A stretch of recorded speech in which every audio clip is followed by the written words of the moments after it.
The year was 1983. The residents of the Canley Gardens apartments in North London were facing drainage issues, water flooding their rooms, and toilets were not flushing properly.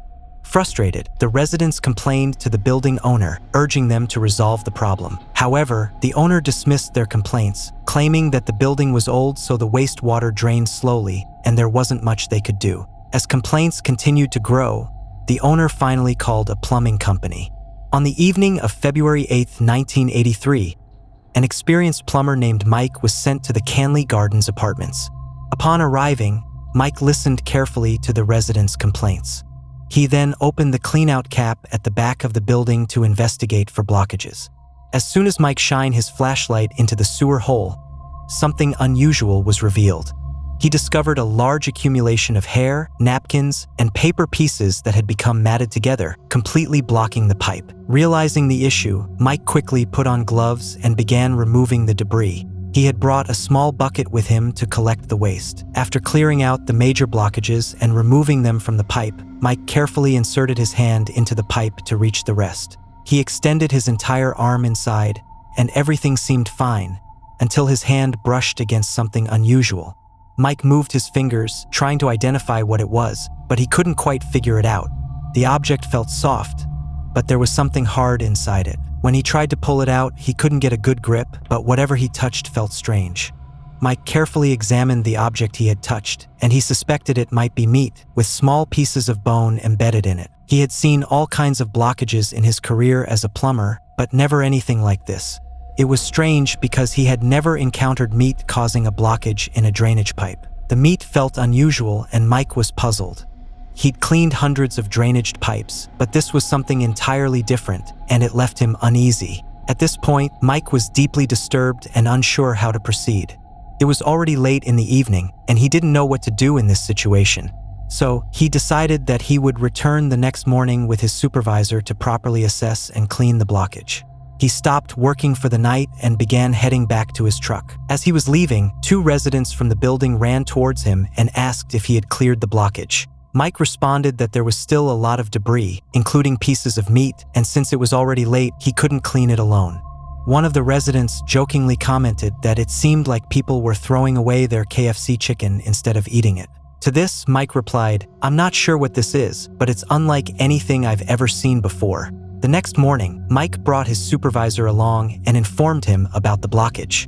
Both of them removed the cover from the sewer and began inspecting the situation. But as soon as Mike put his hand inside the pipe, he stood frozen, staring at his supervisor in shock. His supervisor noticing Mike's reaction and asked, "What happened? Why do you look so shocked?" Mike was still confused because the blockage he had found the day before had suddenly disappeared. It seemed as if someone had already cleaned the pipe deliberately. Mike and his supervisor looked at each other, trying to make sense of what had happened. Mike said, "This can't be possible. The blockage couldn't have cleared itself." Regardless, they decided to check all the other pipes in the building to ensure there were no more blockages. As they went from apartment to apartment, they found that every pipe was clean except for one. Apartment number 23. They had no idea that this apartment would soon become a part of a chilling mystery. Apartment number 23 was the same apartment where the terrifying material had originated, affecting the entire drainage system of the area. What was hidden inside apartment number 23 was about to reveal a dark secret that no one could have imagined. In apartment number 23, the same meat-like substance that Mike had encountered during his inspection the night before was found again, along with small pieces of bone. It had mysteriously disappeared the previous night but reappeared in the same apartment's pipes. Mike and his supervisor had a gut feeling that something was wrong because of the strange events happening, like the blockage mysteriously being cleaned during the night by an unknown person, and then the same chunks of meat reappearing in the pipes. After witnessing all of this, Mike and his supervisor decided they would not touch the pipe anymore. Mike told the owner of the building that they wouldn't continue the work and suggested that someone else should be called in. After knowing that meat and bones of someone were found in apartment number 23's pipes, the owner became panicked and immediately called the police. When the police arrived, they collected a sample of the meat and sent it for testing.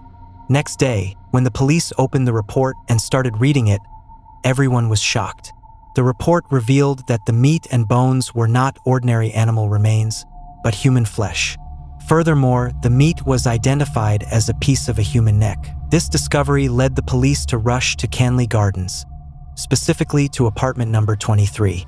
They knocked on the door, and as soon as it opened, a very bad smell poured out of the apartment. The stench was so unbearable that one officer almost vomited. Standing at the door was a man, aged between 35 to 40, who introduced himself as Dennis Nilsen. The police asked him if they could check his apartment for a moment, to which Dennis responded with suspicious, asking why they wanted to search and what they expected to find.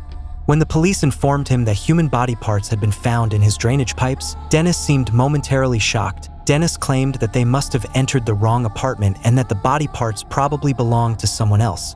The police were not fooled and told him to stop lying. They demanded to know where the rest of the body was hidden.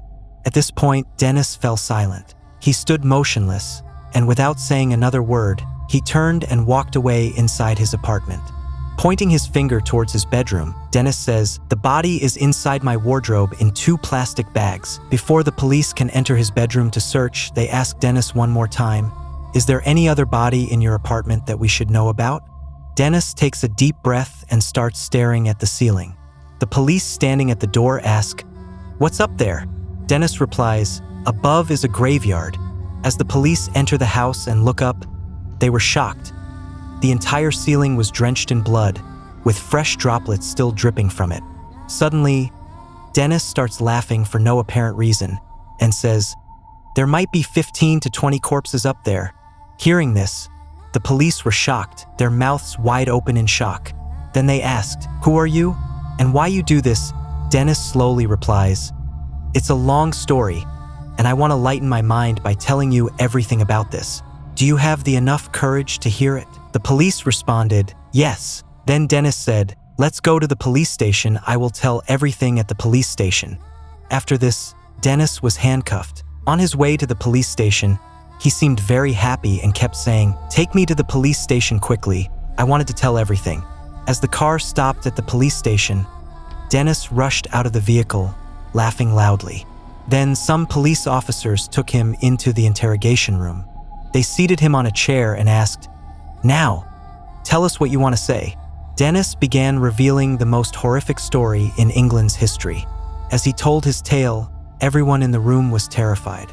In between, his chilling laugh made it feel as if a monster was sitting on the chair. In 1978, 5 years before Dennis was caught, this was the year the horrific story began.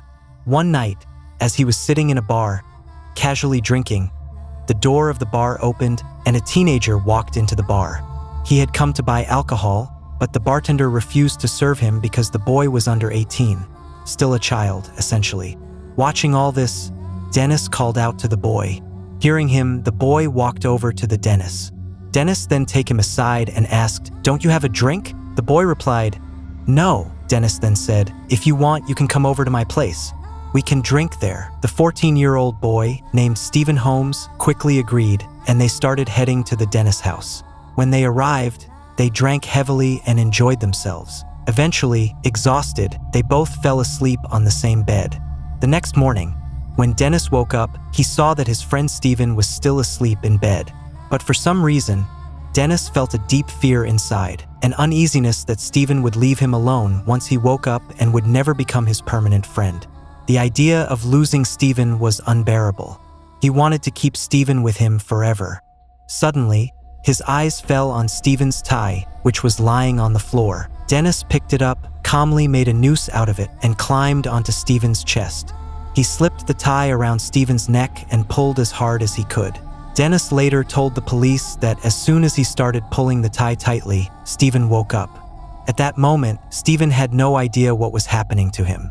He tried to free the tie from his neck, kicking and struggling, but there was no chance to survive. After all, he was just a 14-year-old boy.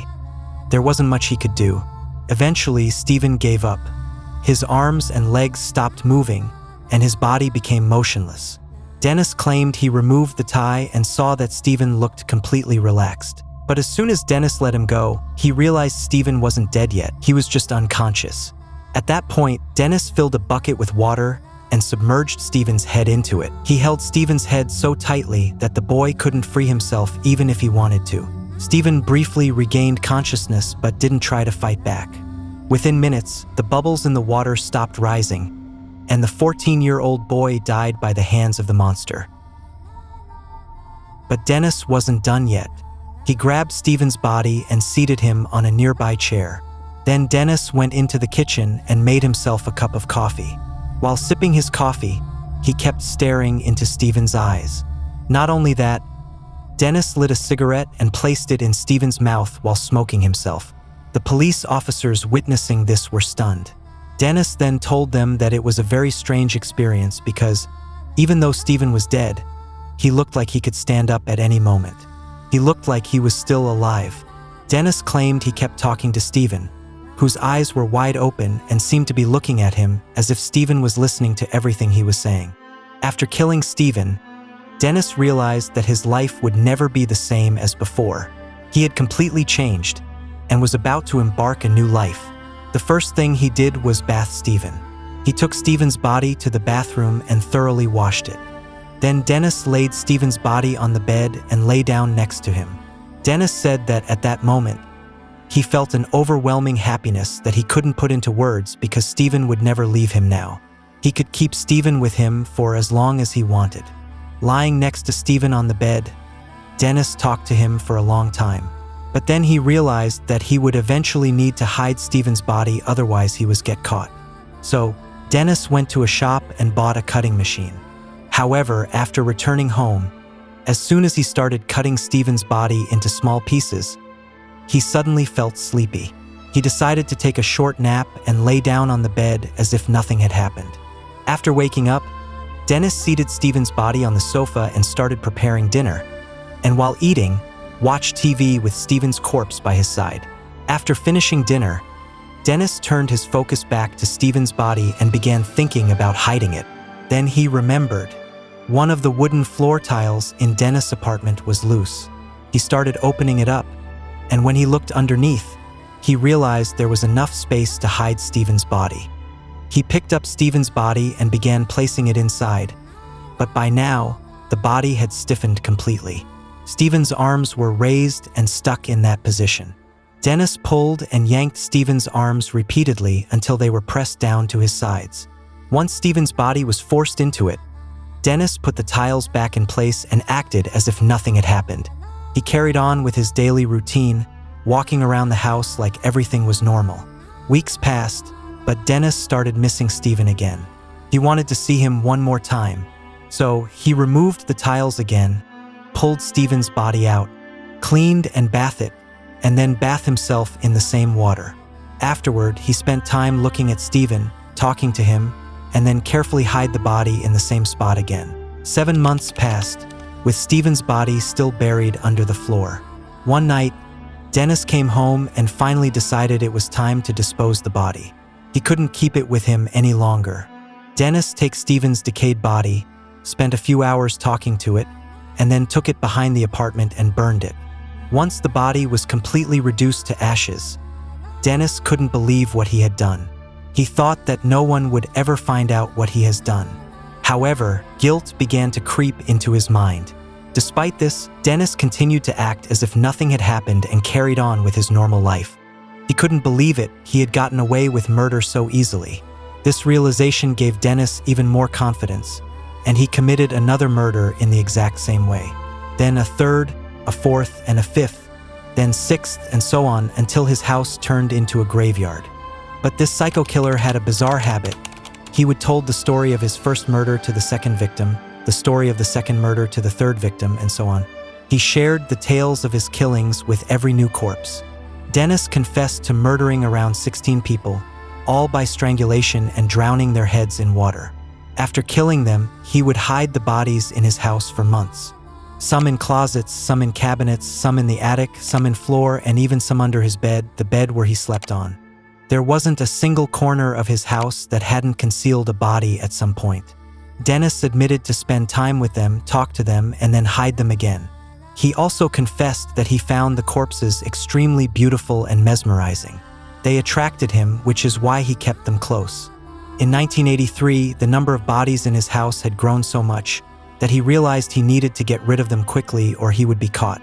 The decomposing bodies had started to smell so bad that the stench was noticeable outside his apartment.